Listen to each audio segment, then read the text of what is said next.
Alright, hello everyone, and welcome to what is the final episode of Moon Knight Month, sorry, for now. It's kind of a tongue twister, Moon Knight Month. Um, yeah, just for now. Like, we'll eventually come back to Moon Knight later. It's kind of like an in-between thing that I'm going to do between, like, of DC events and The Flash. But yeah, this is going to be the final one, because today we finish, uh, Volume 1 of Moon Knight. So we got the last 8 issues 31 through 38. Issues 31, 32, and 33 are Doug Mensch's final issues. And in this issue, Bill Spenkovic isn't here, and he might not be here for the rest of the series. I don't know yet, because if you don't know, I record these after I read an issue. I record and talk about it because it's fresh in my memory. But this issue is drawn by the artist by Kevin Nolan and Terry Austin, and so yeah, let's get straight into it. Issue 31. The issue begins with this group known as the Studs, specifically the Savage Studs. They're just a gang that go to this place known as what's it called? Do-Ro. Sorry. Yeah, Do-Ro. At the same time that we see this gang, there's this older woman, opening up a music box and listening to it. The music box seems to mean a lot to her. That will be important later. One of the members of the Savage Studs is Lenny. He's the leader of the... No, he's not the leader. Lenny is the second in command of the group. And then the leader of the group is Shank. That's the name of the leader of the group. So they're going to go to Do-Ro in order to squeeze money out of the people that have businesses there, because that's what they do. They're like, you pay us and then you get to have your businesses here. So Moon Knight is exploring the city. The Studs go to Do-Ro and squeeze money out of all the businesses, and then they go and visit this pawnbroker whose name is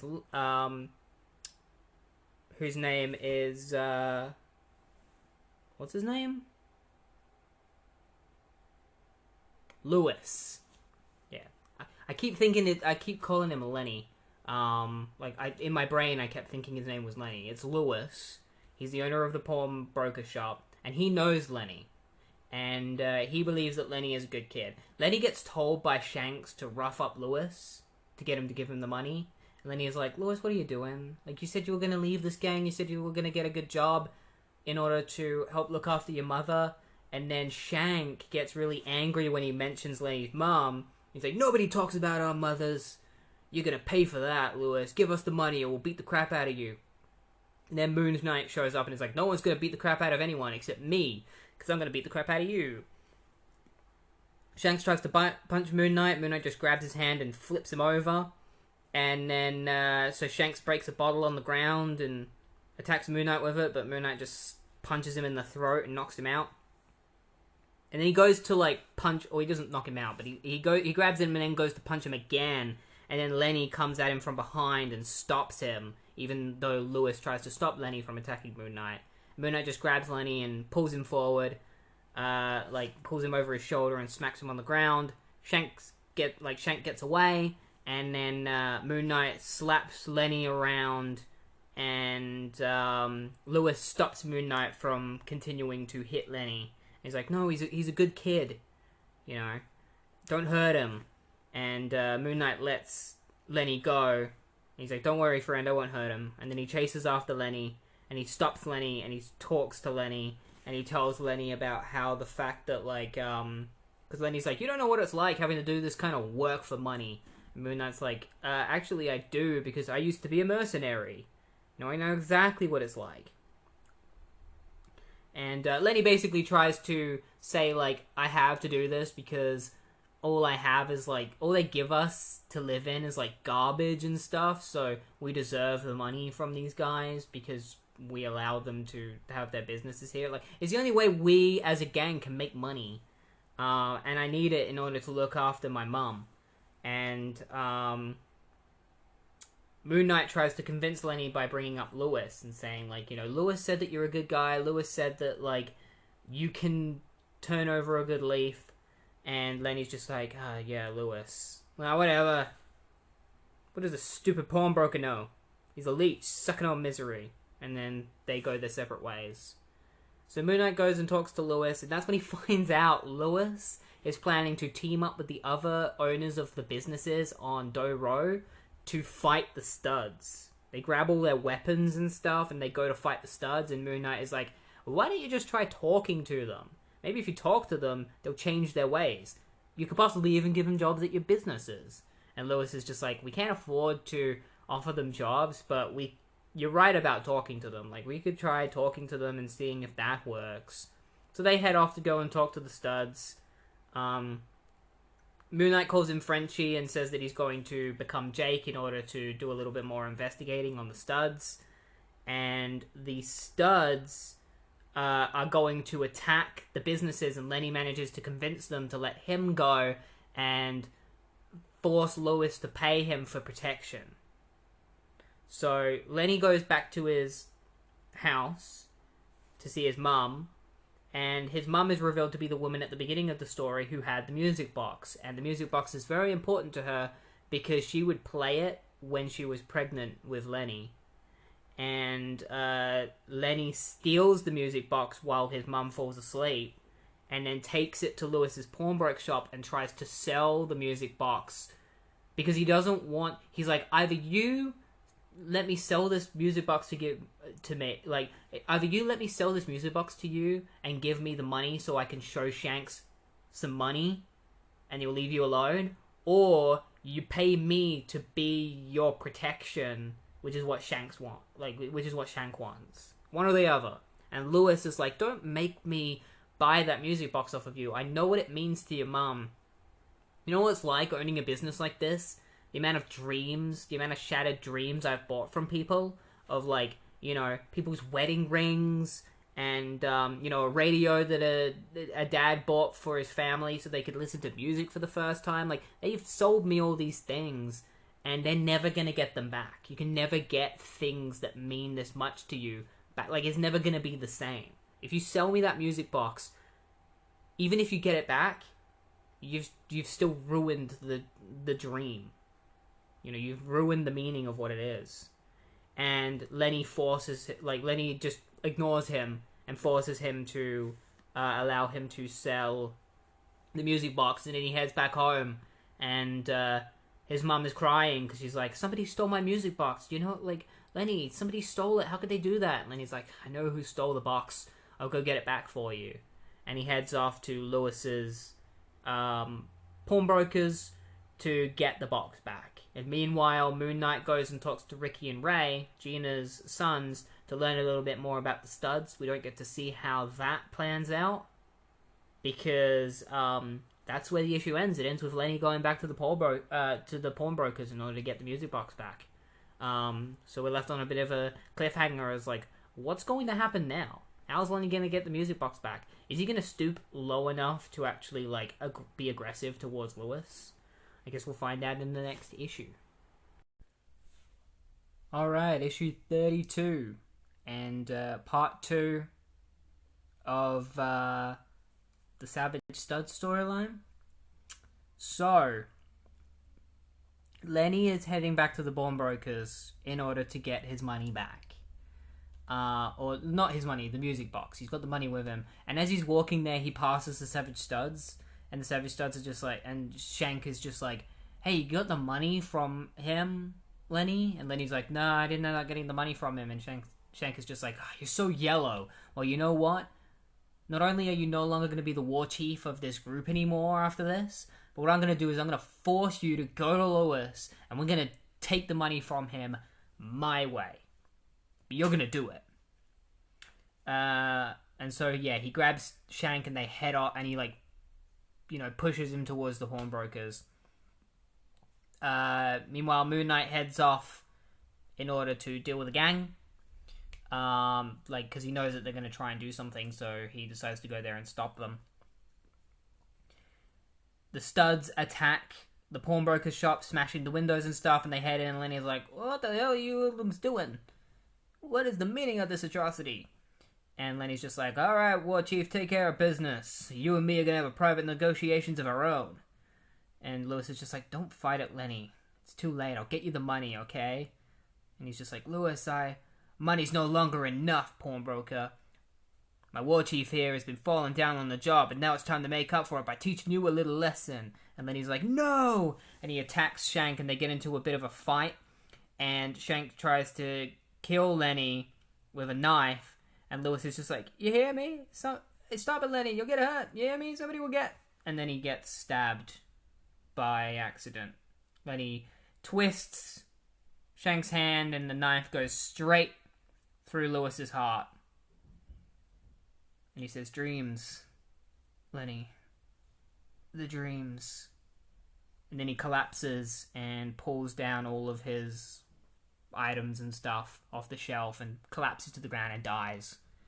Lewis is dead. And then he's like, oh shit, he's dead. And Shanks is like, come on, the cops will be here, we gotta split. And then he stays behind and he's like, you were right, Lewis. No more dreams to buy or sell. And then he leaves. And then Moon Knight arrives, and the owners of the other businesses grab like a blanket, and they grab Lewis's body, and they're going to, take him away to the police or something. And when Moon Knight shows up, they're like, what are you doing here? Get out of here, Moon Knight, we don't want you here. If you hadn't stopped us from going and fighting the gang, maybe Lewis would still be alive. And Moon Knight is like, yeah, but you could have all died as well. Maybe more people would have died. And they're like, yeah, but maybe we wouldn't have died. Maybe none of us wouldn't have. But who cares? We don't want you here. Get out of here. And Moon Knight leaves, and he can't help but feel responsible for Lewis's death. So he finds the clubhouse of the Studs. Shank is basically shifting the blame on Lenny. He's just like, I didn't mean to do it. Like, it was Lenny's fault. He killed it. And the members of the Studs are like, we're done, Shank. You've murdered a guy. We don't want any part of this anymore. Lenny was right. We could be better than this. And then Moon Knight comes in and crashes the door down. He's like, kid gloves are off, Stud. Now that it's murder, you've just come of age. And then he starts fighting Shank. Shank comes at him with a pipe. They start fighting each other. He starts fighting the whole gang. And then Lenny shows up. He's like, stop! They didn't kill Lewis. It was me, I did. So you can take me in. And you can take Shank in. But let everyone else go. Because they want to turn over a new leaf. They're all good men. And then, so Moon Knight with Lenny, they start walking off together, and Lenny says, before you take me into the police, just let me do one more thing. And he heads back to the pawnbrokers, and he gets the music box, and he leaves some money on the counter. He says, you were wrong, old man. I am redeeming the ticket. Ma loved you for this box of music. It was a link between husband and son. We can't cut it from her. But prices are getting out of hand, Moon Knight. He's like, what? He's like, nothing. But Lenny too was wrong. Already one dream has been mended. And then it says, and now the street called Doro is ruled by no one, save the howl of lonely wind, and the garbage of former dreams falling on hard times, dying harder. And that's where it ends. I get, like, they never confirm it, but it's heavily implied that Lewis is Lenny's father. Especially at the end when he talks about how, like, his mother received the music box from Lewis, and that how it reminds her of, like, father and son.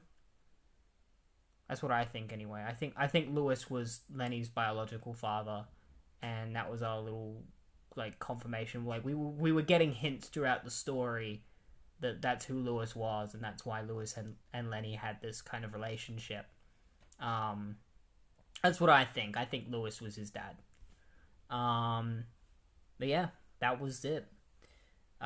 This isn't Doug's final story, but if this was his final issue, what a way to end it. That would have been a great final issue for him. But we're about to find out what Doug's final issue of Moon Knight is. How does his run end? Does he go out with a bang? Or is it just the next Moon Knight story? I guess we're going to find out. Alright, and so we make it to issue 33, which is Doug Moench's final story. And it's nothing crazy. It's not like some kind of final confrontation with Bushman or anything like that. It's just a standard, like, it's just a Moon Knight story, and it's a good one. It's a good Moon Knight story. I feel like maybe his final climatic story was the one with Werewolf by Night, and then he was obligated to make one more, and so it's like, I'm just going to make a good story to end on. So this issue involves a character known as Druid, who is, as far as I know, introduced in this story, though characters in the story refer to him as if he's always been around.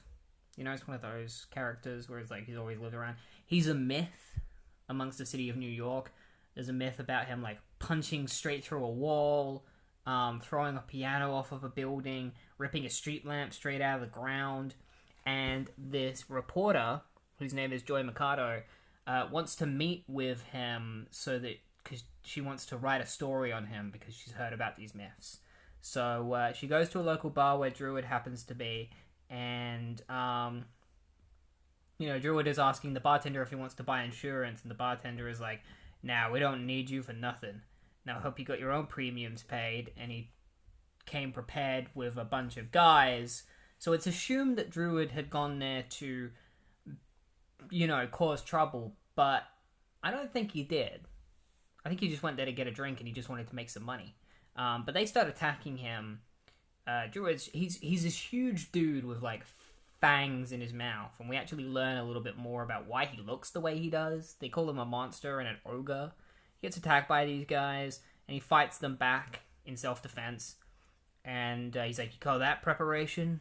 Insurance would have been cheaper, pal." And then he picks up the bartender's bar table or counter, and then throws it at the guys that he beat up, and it lands on top of them. It doesn't kill them; it just lands on top of them, and they're just stuck under there. And he's like, "See ya." Would have been much cheaper.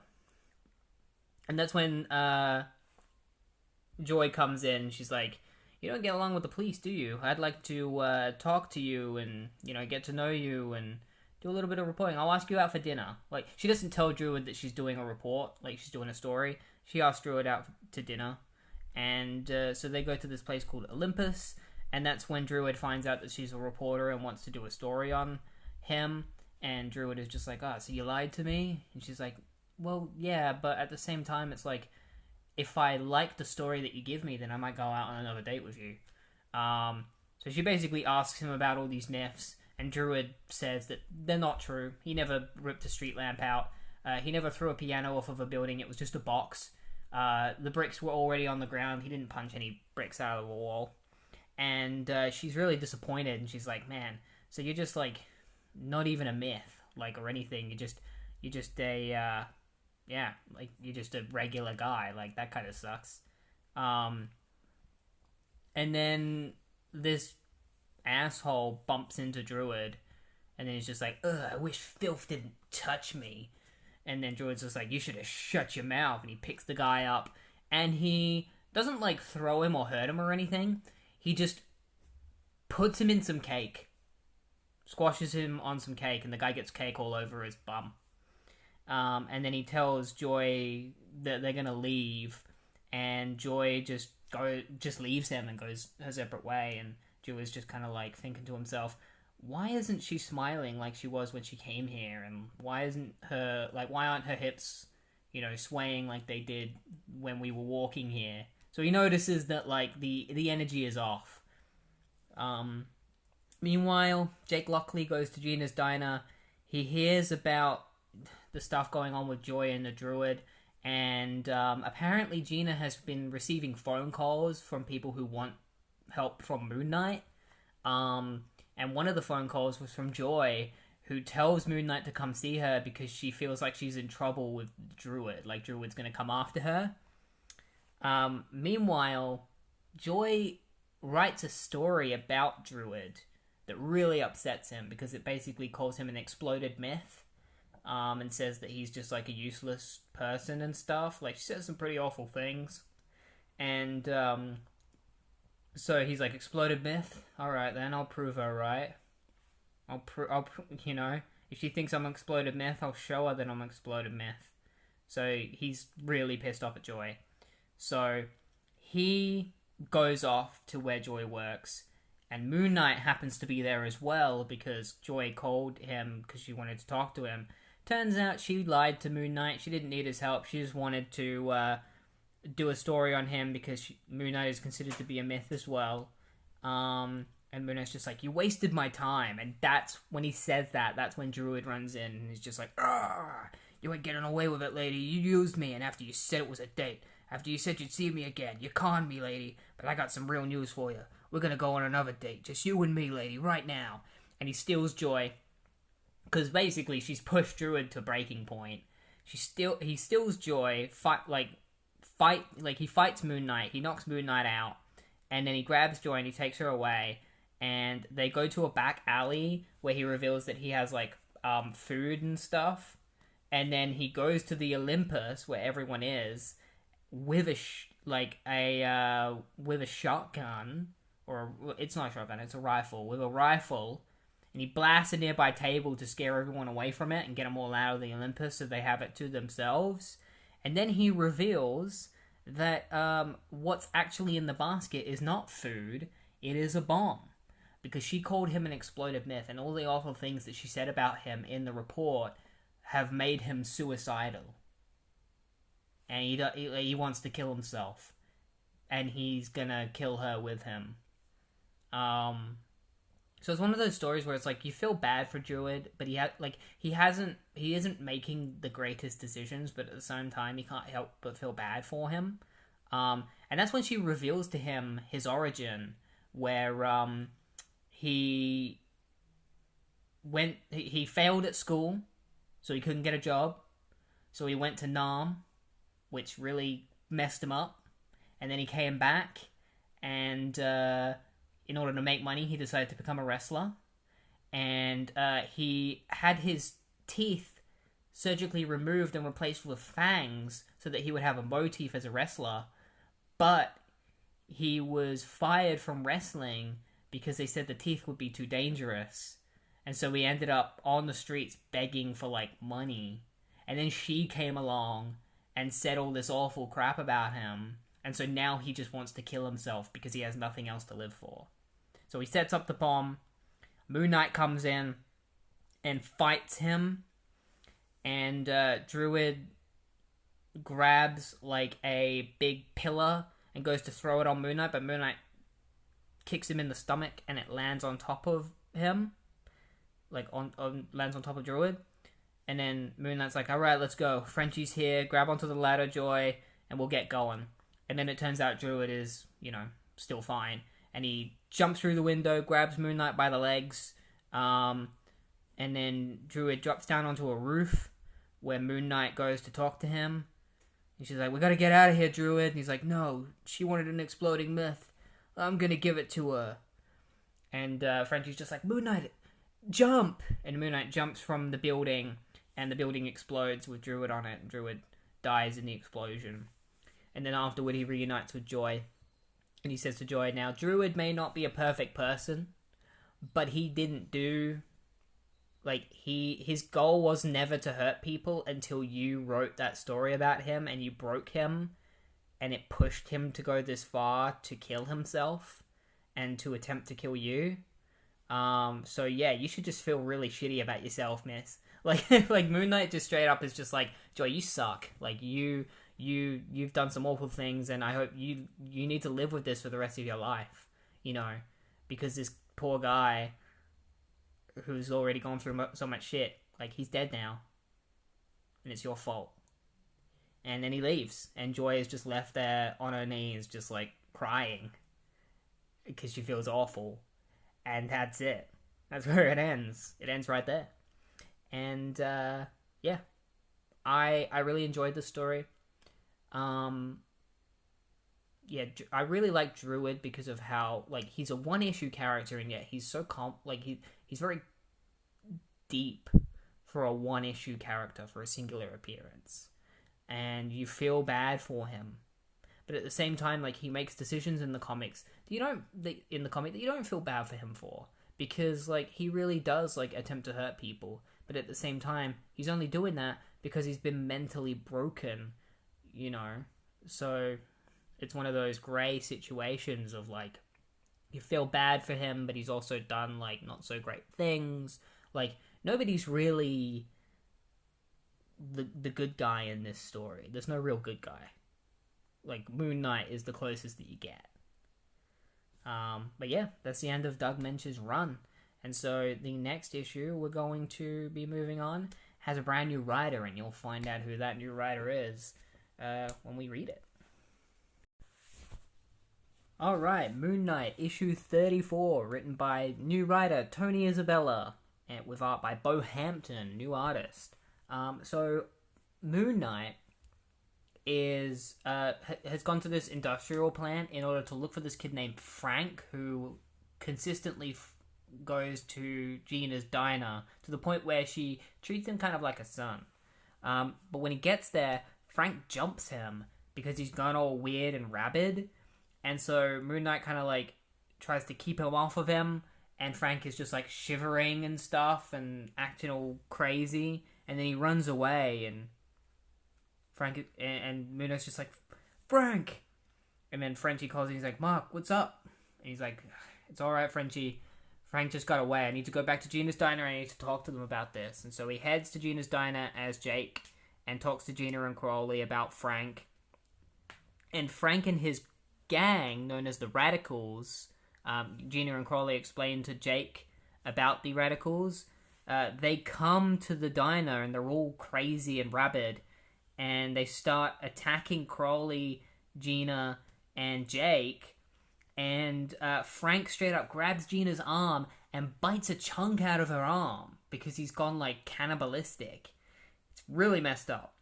She's just like, ah! And she like bites his arm, and he's like, oh my god. Jake is like, oh my god.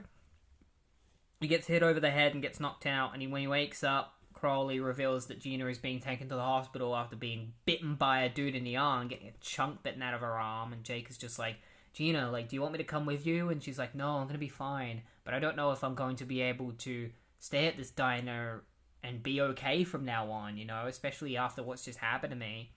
And Jake is just like, man, I wish Marlene was here. She's busy visiting her friends. She could go and, you know, be beside Gina to make sure that she's okay. And Gina is like, I want that kid's head on a plate. She straight up tells Mark that she wants that kid dead for what he did. You know, he's like, he's not the Frank that I know. I want him dead. He's dead to me. And Jake is like, I want him dead too, but that's not what Moon Knight does. So I'm going to look for him, and I'm going to try and stop them the humane way. And so he heads off to the industrial plant, where he finds this young girl who has been living there, and because she's surrounded by chemicals, she's got like blotches all over her skin. She's starting acting crazy. And that's when Moon Knight remembers that as Steve Grant, he visited the industrial plant and had actually planned on getting it cleaned up. But they said the chemicals were not harmful to people, and so they ended up just rejecting all of his letters and stuff in order to clean up the industrial plant, and so it never got cleaned up. And so now these kids have been living here, and it started to infect them. And so Moon Knight starts exploring the industrial plant, and he finds a chemical known as Primal Project. Meanwhile, Frank heads back to to Gina's place because he wants another bite at Gina, and he wants to kill her. He wants to eat her, which is really weird. But yeah, it turns out this Primal Project is this chemical that makes people go crazy and start acting like animals. And Moon Knight thinks back to the time where he was Mark Spector, and he went out on a mission in order to stop the Primal Project. He finds a camp with Frenchie, where they find the Primal Project stuff, and they get attacked by this man whose name is Al-Qaeda, I think his name is. Al-Qaeda, yeah. Al-Qaeda, who has basically transformed into another werewolf. Like, he's basically just a werewolf by night, but evil. The Primal Project has turned him into that. And so he attacks Mark and almost kills him. But Frenchie shoots him and causes Al-Qaeda to run away. And then Frenchie, with one bullet left, blows up a gas canister and destroys the entire tent and the rest of the Primal Project. But apparently, some of the Primal Project managed to get into the US. And so Al-Qaeda is trying to use it to turn more people like him and create an entire army. So he arrives in the industrial plant. Al-Qaeda appears before Moon Knight. He's there. And he and Moon Knight fight each other while Gina fights Frank off and tries to stop Frank from killing her. So yeah, big massive fight between Moon Knight and Al-Qaeda. Moon Knight eventually, like, the police show up. They call the police show up, and Al-Qaeda just throws barrels at them and knocks them out. And Gina manages to knock Frank out with a chair. And then she calls the police in order to come and pick up Frank.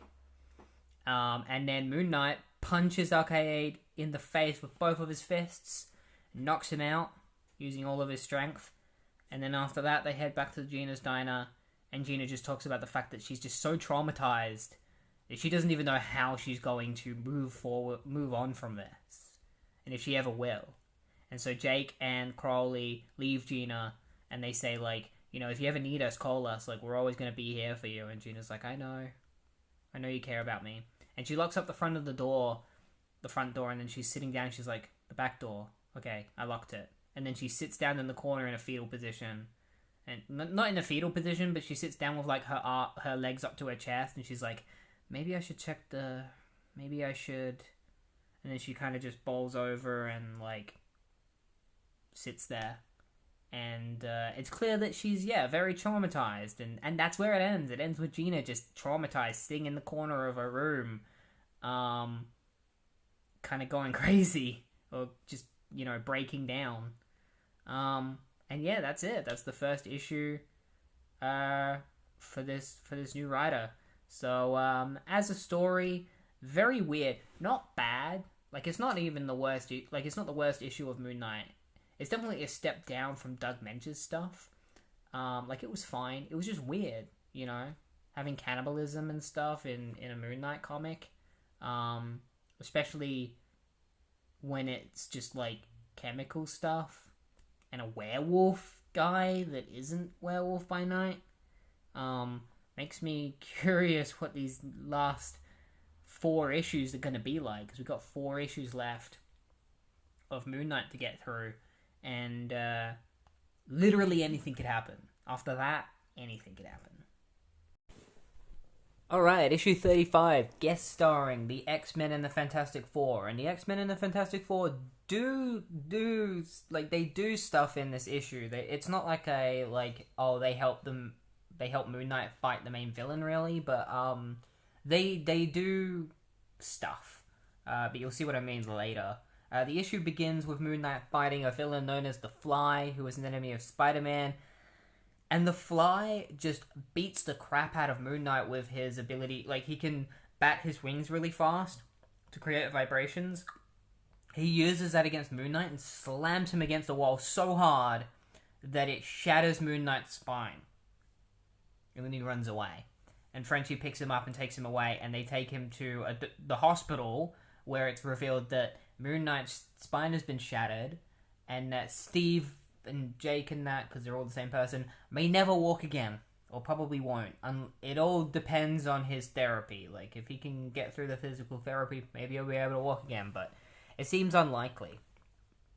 Meanwhile, in Paris, there is this woman named Maria Andreanova, and she gets slammed. She's, like, running away from something, like a bunch of winds are chasing her. She gets slammed into a wall, and then this 7-foot-tall woman comes up, grabs her by the throat, traps her to the wall with these winds, because it seems she can control the winds, or create winds, and then she just kills this woman. She's like, you're a dancer, and because of that, you must die. And the reason why she's killing this innocent dancer will be revealed later. But yeah, she takes away this woman's breath using winds, like she suffocates her, and then the woman just flies into the air forever. She like flies into space and she's dead. Like she just there's just an image of her just like floating up into the sky forever. It's pretty haunting. Stephen is going through therapy, and he's pretty much he's considering just giving up being Moon Knight.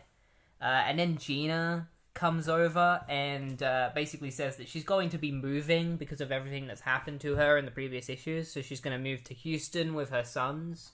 And then Crowley shows up, and because Steve is going to have to stop being Moon Knight, probably, Crowley has to start looking at getting a new job because Moon Knight is how he earns his money. And so Steve just starts feeling like crap, and he's like, man, I really am going to have to give up being Moon Knight, aren't I? Steve and Marlene go to a dance show, like a dance recital, for this man named Sergei Valberg, who's a ballet dancer. And then this woman shows up, the woman from earlier who killed the other dancer. She shows up and smashes through the door with all these winds, and it turns out that her name is Bora, and that Sergei taught her. And apparently this Bora woman, she's 14 years old. Like later on the comic would confirm that she's 14 years old. She does not look 14. She looks like she's in her 20s. And she's 7 foot tall, and it turns out she's a mutant. So she was being taught how to dance, and then her mutant powers happened, and she grew an extra 2 feet or an extra foot, and that made her incapable of being a ballet dancer anymore, because apparently if you're 7 foot tall, you can't be a ballet dancer. She's too tall. And it also gave her the abilities to control winds. She can't create them, she just controls them with like psionic abilities. And she creates a bunch of winds around Sergei, and Sergei decides that like he's gonna die, so he dies dancing, doing what he loves. So he just dances to death in these winds until he's suffocated by the winds. And Steve tries to help him by crawling across the ground because he can't walk, and it's too late. Sergei passes out and dies. And then Bora just leaves. She's like, see ya. So Marlene hears that Steve is being crazy on the roof, putting the Moon Knight costume on. She heads up to the roof.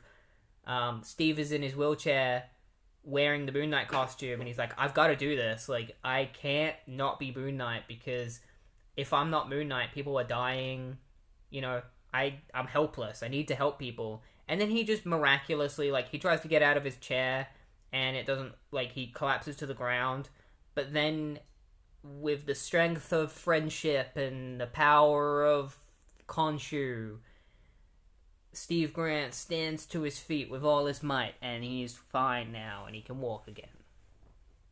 Yep, he's not in a wheelchair anymore, he doesn't need it anymore, he's all good. He can walk again. As soon as he put on the Moon Knight costume and decided, I want to walk again, he walks again. So Moon Knight goes to see Professor X to learn a bit more about Bora, and that's where he learns how Bora's powers work. And then he leaves to go and stop Bora because she's going to attack another dance. Like, she's going to go attack a show that's currently going on.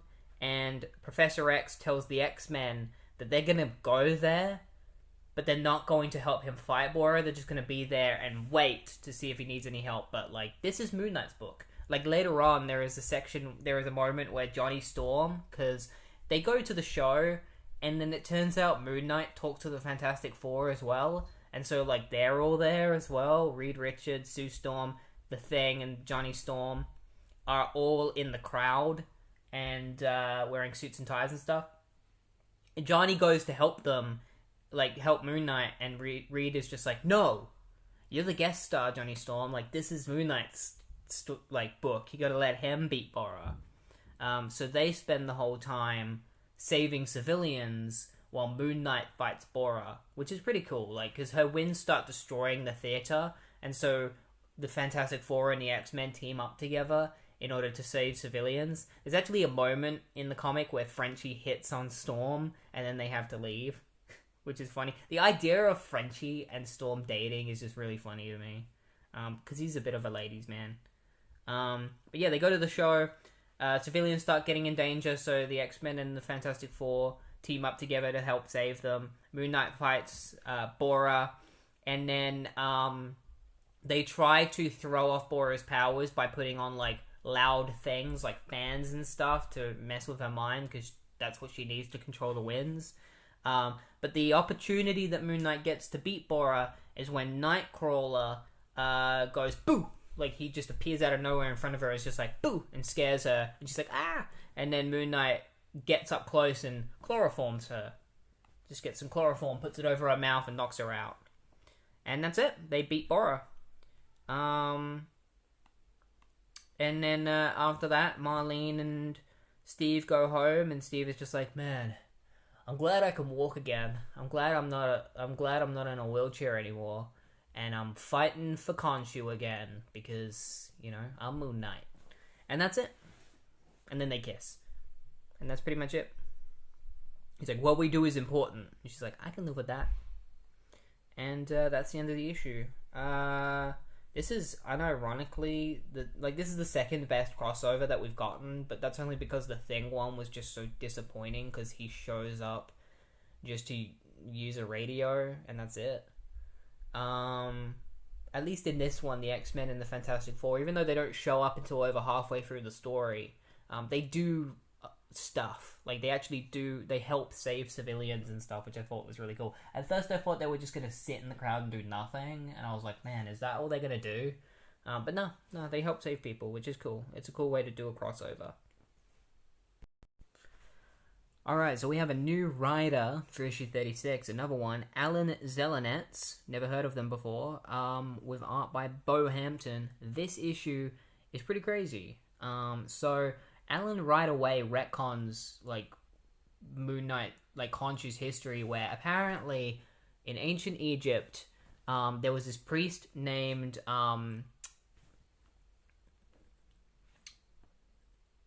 I had his name, I mentioned his name, Thosby. Yeah, I remembered his name, like, 30 seconds ago, and then I forgot it. Yeah, Thosby, he's the priest of Khonshu, and many years ago, he faced this man named Amuteth, who is like a ancient sorcerer who summons demons and stuff. He sacrifices cats in order to give himself power. So Thosby comes in, they grab Amuteth, they bind him up, and they like lock his soul away inside like these mummy wrappings, and then they leave. And when they leave, Amuteth uses his latent power to pull his soul from his own body and place it in the amulet that they had placed on the mummy, because the amulet was supposed to keep him in there. What they didn't know was that he had the power to put his soul into the amulet. And now, Marlene is wearing the amulet, except in one image, the amulet has a blue jewel in it, and then the one that Marlene is wearing has a green jewel in it. I don't know why, it just changes color. I guess it was a coloring issue. But Steve Grant and Marlene are at a museum where all of the ancient Egyptian stuff from Amuteth's tomb is there. And then Doctor Strange shows up. Stephen Strange is in this. He shows up and he's like, hey, I sense like there are demons, there's a curse in that amulet and I need to deal with it. And nobody believes him, they all think he's crazy. And it's at that moment that Amuteth takes control of Marlene's body, and then a nearby cat senses Amuteth and goes to attack him, and Steve just like backhands the cat. It's really sad. He's just like, pah! And presumably kills the cat by smacking it hard enough in the head. And Steve is just like, don't you see? The cat was attacking him because he sensed the evil within Marlene. And he's like, you're crazy. You're crazy, Steven. Get out of here. And Steven's just like, fine, but I warned you. And then Steven's just like, Doctor Strange is like, I'm going to follow them in their car anyway and place a little, like, spell on Marlene so that Amuteth cannot take control of her for 24 hours only. And then I'm going to head back to my Sanctum Sanctorum and investigate and figure out how I'm going to take down Amuteth because it seems like I'm the only one who's going to try. Steven dresses up as Moon Knight, not knowing that his girlfriend is possessed by an evil dude, like an evil sorcerer, and he heads down into a park to fight some thugs. Meanwhile, Doctor Strange senses that something is going to happen to Moon Knight. So he goes down to this park to fight these thugs, and the trees tangle him, and he gets caught in them, and he's like, hey, I thought I was clear of these trees. Which caused Moon Knight to fall to the ground, and the thugs run away from him, so Moon Knight's like, hey! And then he gets shot by a guy, and the bullet hits him, and Moon Knight is like, man, I thought I dodged that bullet. How did it graze me in the shoulder? And it turns out the reason he got hit by this bullet and the reason why the tree caught him and stuff is because demons were fucking around with him. Were messing around with him. And so Doctor Strange shows up. And he's like, hey, I just came here to let you know that the demons are the reason why you got shot in the shoulder and, you know, why you've been hurt and stuff. And I'm going to tell you that, like, I will help you if you want me to. And Moon Knight is like, no, I don't want you to help me. I don't believe you. You're crazy. He's like, well, I'm just gonna warn you that, like, your girlfriend is possessed. And I've put a spell on her that will stop the possession for 24 hours. But tomorrow, she will be possessed. And there's nothing you can do about it. There will be no way to stop it. And at that point, we will have to find another way to save her. And Moon Knight is just like, man, what a crazy dude. I'm getting out of here. He heads back home and he talks to Marlene about how he thinks Stephen Strange is so crazy and that she's fine. She's all good. And so he heads off again to go and do more Moon Knight stuff. And that's when Marlene, possessed by Amuteth, summons a bunch of demons to attack Frenchie and Moon Knight's copter. And then she opens up the windows and is like, it's time for Amuteth to create, like, to envelop the world in his darkness. And then a bunch of cats show up because they all hate Amuteth because he sacrifices them. And he's just like, crap. It's the cats. The ones that hate me the most. And so, because Amuteth looks like Marlene, or is possessing Marlene, Steven's, like, maid tries to protect her from the cats. Meanwhile, Doctor Strange comes and fights the demons to save Moon Knight. And Frenchie, he, like, blasts them all away and sends them all away back into hell. And this is when Moon Knight finally starts to believe Doctor Strange, because he saw the demons outside of his helicopter, and Steven is just like, your girlfriend is in danger, we need to go save her right now. So Moon Knight goes to the mansion, where he finds Marlene being attacked by the cats. He crashes through the window and scares the cats away. And so Steve decides that he's going to allow Doctor Strange to go into Marlene's mind and draw Amuteth out so that they can stop him once and for all. So he does that. He uses his powers on Marlene, draws Amuteth out, the, like, spirit of Amuteth. Amuteth summons all of his demons, and Doctor Strange manages to use his powers to lock them away. And then he uses his powers, like his magic, on Steve to draw the spirit of Thosby out, so that the spirits of Thosby and Amuteth can fight each other in the otherworldly world of magic, or in, like, the dark dimension, I guess. So they're in, like, the dark dimension, fighting each other throughout space and time, until Thosby manages to overpower Amuteth, destroying him and locking him away forever, I guess. Or, like, destroying him. And then Thosby re-enters Moon Knight. And Doctor Strange is like, well, I'm glad for the help. You were kind of an asshole to me, but I helped you, so I'll see you maybe some other time, because I've got other things to do, because I'm the Sorcerer Supreme. And then he leaves, and Stephen Grant is like, look, I hate the idea of Doctor Strange being right, but after everything that's happened today, I think I believe him. And then it ends. That's the end of the story. It just ends with Marlene and Steve just being like, He was right the entire time, and I hate the fact that he was right. Like, I hate the fact that he was right. And that's the end of the issue. That was a fun crossover. I really like that. I think that's the best. Now, this is the next best crossover since the Daredevil one, because Doctor Strange actually has a massive part in this. It's like Alan saw the previous crossover and was like, that's not how you do a crossover. This is how you do a crossover. If you're going to have somebody show up in the book, give them an important role. If you're going to go for the trouble of having the Fantastic Four or the X-Men crossover with Moon Knight, make them do more than just help people, you know? So it's cool that Stephen Strange was essentially like a main character in this book. If you like Doctor Strange, you'd probably like this issue. Check it out. Alright, issue 31 of Moon Knight. This one is pretty big in terms of like stuff to do with Moon Knight, because we're introduced to Mark Spector's dad, Elias Spector.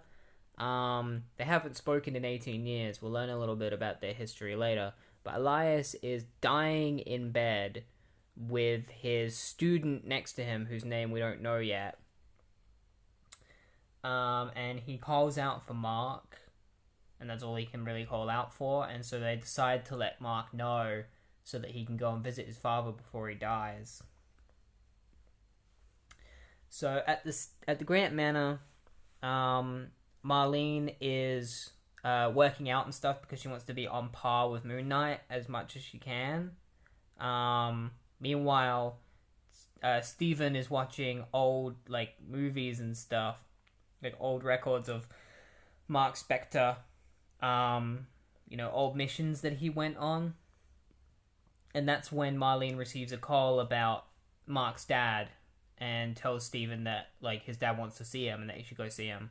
And Steven decides not to go see his dad. He decides instead to go out as Moon Knight, and Marlene's just like, look, you can't just keep running away from this forever. Like, he's your dad. You got to see him.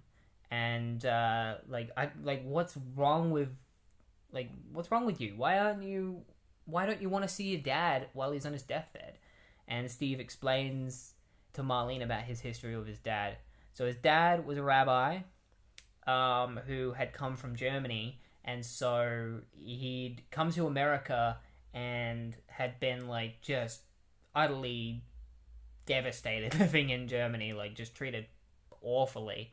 And when he arrived in America, it wasn't that much different. You know, people were treating him just as bad. There was a group of Nazis that like scribed a Nazi symbol into his forehead, and Mark is just like, what did you do? Like, Mark as a child is like, what did you do? And he's like, I didn't do anything. It's like, you didn't fight him? Like, you're such a wuss. And like, there's this idea that like Mark is just an asshole to his dad. Like, Mark sucks in this because his dad is just a very religious man. He doesn't believe in violence and things like that. And Mark goes the opposite way and starts taking boxing classes. And then his dad finds out and goes there, and he's like, I can't believe you're resorting to violence. This isn't what I taught you. This isn't what you should believe in. And Mark's just like, shut up, and punches his dad in the face. He punches him out. And I'm reading this and I'm just like, Mark, why are you being so awful to your dad? Like, his dad hasn't done anything wrong. He's just trying to instill good values in his son, and that violence is not the way. But Mark's just like, no, violence is the way. I'm going to become a mercenary and go against everything you believe in by just killing people for money. And it's at that point that his dad is like, I don't want to see you ever again. Which is understandable. You know? If you are the child of someone and you punch them just because they said, hey, don't use violence, then yeah, they have all the right to say, don't ever talk to me again, I don't want to ever see you, you're not my kid anymore. Because that's too far. You know, punching a parent for something like that, it's messed up. But yeah, and that's why Steve just won't go and see his dad. So instead he heads off as Moon Knight, and he finds a synagogue that's on fire, and one of the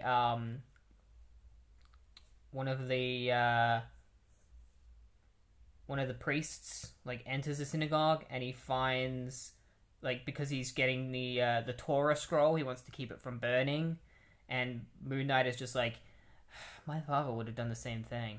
And then he saves the guy, like he pulls the priest out of the temple, and then sees a swastika painted on the wall, and he's like, all right, that's it.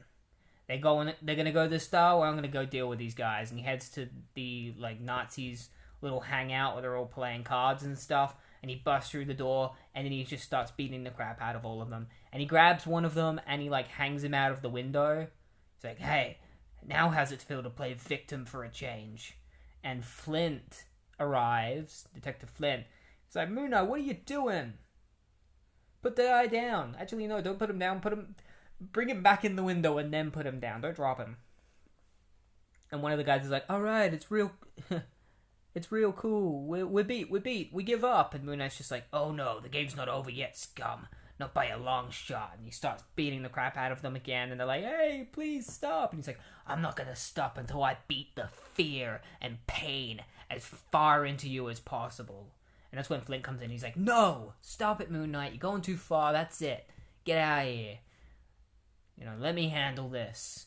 And then it's just like, fine, whatever. And he leaves, and he's like, Frenchie, patch me through to Marlene. I wanted to phone the Million Milers Club and book 2 seats on the next ship to Chicago. And he talks about how, like, everyone's pegging him for the fact that, like, he's giving in to his violence. He just wants to punch everything. And it's Marlene is telling him that. Frenchie's telling him that.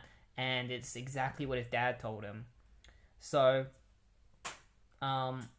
Steve and Marlene head to Chicago for his father's funeral, where his father's student comes. He was trained to become a rabbi under Elias, and he gives a little eulogy, and Steve realizes that everything that he's saying about his father is pretty similar to himself, and that he realizes that maybe he has more in common with his dad and his values than he realizes. Because it's like he's being violent and stuff, but over time he's become repugnant against it, and he hates himself that he's become this kind of person. But yeah, we meet the rabbi. His name is revealed to be Reuben Davis, and he really loved Elias, and he's really sad that he's gone. And when Steve and Marlene say goodbye to him, with a very concerning, like, angry face that he has on, he says, I see, again, my consolations. And then Steve goes off to the graveyard, like to the cemetery, in order to see his father, and that's where a group of Nazis have come to attack the gravestones and stuff, and Steve is just like, what is wrong with these monsters? And he starts beating them up, and he takes one of them by the scruff of the neck and is like, why are you doing this? He's like, hey, we're not doing this because we hate these people this time. We're doing it just for money. And he's like, money? Who would pay you to do this? It's like, I don't know, ask Curly. Curly's the one who tells us what to do. And Marlene's just like, Steven, Spectre's grave. It's empty. And then we find a mysterious man in, like, a cloak. Like, he's basically wearing a KKK outfit, but it's purple, probably because they couldn't have the real KKK in this comic. I don't think you can do that. I don't think you could get away with that back then. Now you can, ever since, they did Superman smashes the KKK. But back then it was kind of like, you could have the KKK, but you had to kind of make them look a bit different.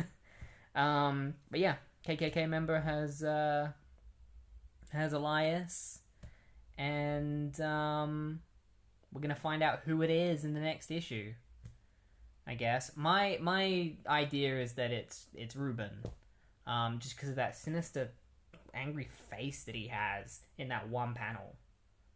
Like, he just looks angry for no reason. He's just like, my condolences. Yeah. Yeah, I think it's Reuben. And here we are, issue 38, the final issue of Moon Knight. So, this mysterious being has kidnapped Elias Spectre, the father of Mark Spectre. Turns out this man is calling himself Zohar.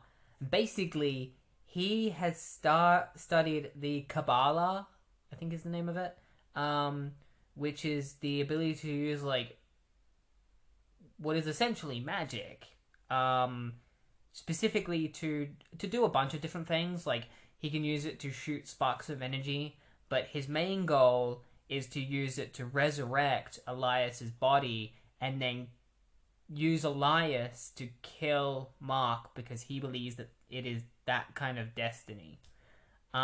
Meanwhile, Mark is trying to figure out who stole his dad's body, so he goes and finds Curly, the boss who sent his guys to go to the graveyard. So he goes there, and Curly pulls out a gun on his girlfriend.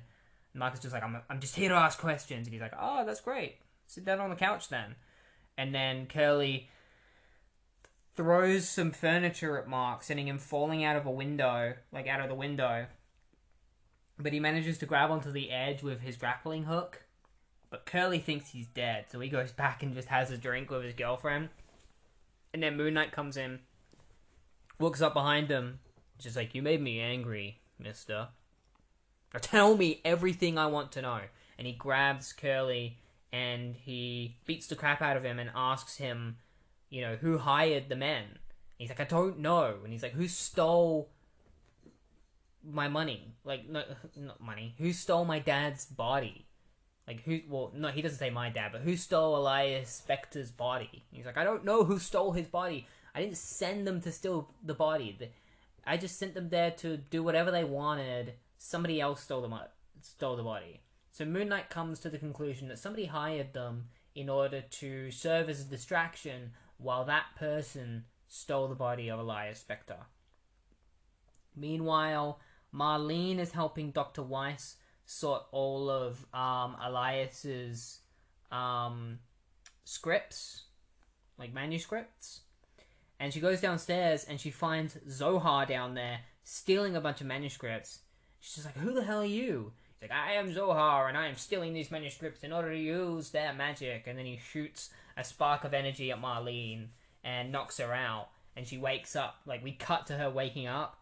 She's like, there's this man named Zohar. He stole the manuscripts. He was talking about like the spark or something. And then he hit me and I knocked out. Like he hit me with this bright light and I knocked out. He's like, there is a connection. First my father's body, then his life's work. And so they go to visit Dr. Weiss. Meanwhile, Zohar prepares Elias's body for a ritual in order to bring him back to life. And Dr. Weiss confirms to Marlene and Steve that the manuscripts were all about like Kabbalah and were very rare. They were one of a kind. And by using these manuscripts, specifically on one of the manuscripts, was the resurrection spell. And by using that, it could actually be real. Because there are people that don't believe that you can actually do it. But Zohar shooting the spark of energy has proven that this magic does exist. And so he very well could bring Elias back to life. So Stephen has gotten a message to meet with Davis, the student of Elias. So he goes to the temple to meet with Davis. And then Zohar shows up. And I was right.